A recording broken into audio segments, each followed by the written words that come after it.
Olá! Hoje a gente vai fundo num assunto que, apesar de quase invisível no nosso dia a dia, está no centro da vida moderna e, claro, de muitas disputas globais. São as chamadas terras raras. E nós vamos entender por que elas são vistas como o verdadeiro ouro do século XXI. Para começar, uma pergunta. O que o smartphone que está no bolso tem a ver com aquela turbina eólica gigante girando lá no horizonte? A resposta para isso, na verdade, conecta praticamente toda a nossa tecnologia mais avançada. Pois é, a resposta são os elementos de terras raras. Eles são os ingredientes secretos e hoje indispensáveis de quase tudo.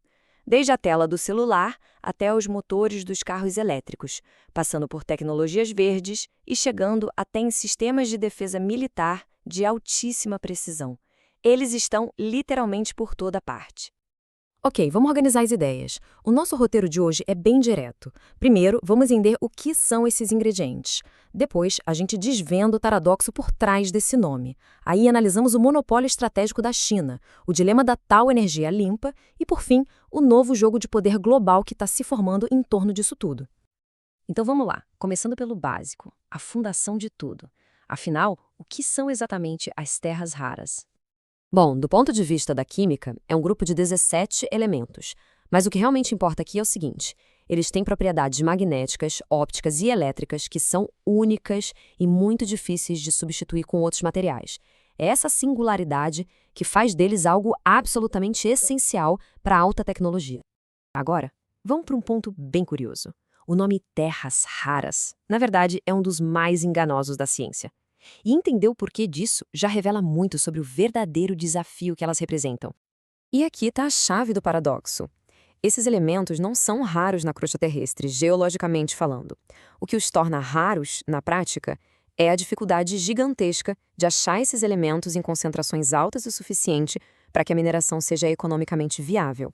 A questão não é faltar na natureza, é o custo para tirar de lá.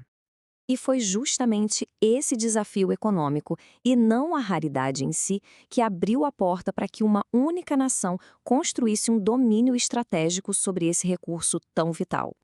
A situação fica muito clara quando a gente olha para os números. No processamento e no refino, que é a etapa mais complexa e que mais agrega valor, o domínio da China é simplesmente esmagador. Não é só sobre minerar. É sobre controlar a tecnologia para purificar e transformar esses elementos.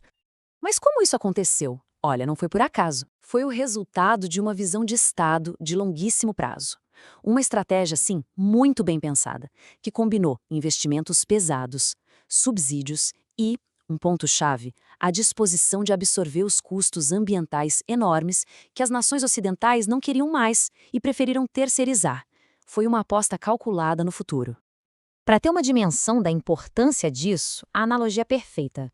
O que o petróleo foi para a economia industrial do século XX, as terras raras são para a economia digital e verde do século XXI. Elas são o novo combustível da inovação e, por consequência, a nova grande ferramenta de poder geopolítico. Isso nos leva a uma contradição bem interessante.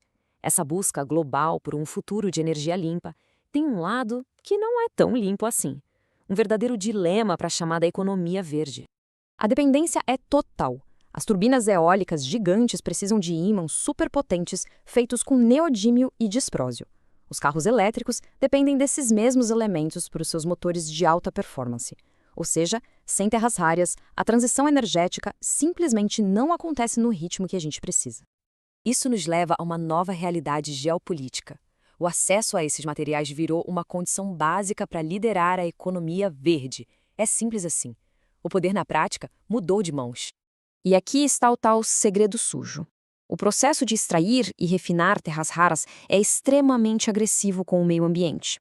A separação química, por exemplo, gera uma quantidade imensa de resíduos tóxicos, e em alguns casos até radioativos. Esse foi o custo ambiental que por décadas foi convenientemente terceirizado. Tudo isso nos joga no cenário atual, uma nova e intensa corrida global. Uma corrida que não é por território, mas pela segurança e pelo controle das cadeias de suprimentos mais importantes do nosso século. Então, o ponto crucial é este.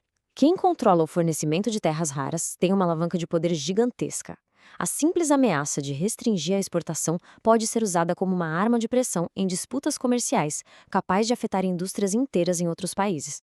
Mas o jogo pode estar prestes a mudar. Um novo ator com potencial para reequilibrar esse tabuleiro global está surgindo no horizonte. O Brasil, que tem reservas minerais muito significativas, mas que ainda são largamente inexploradas.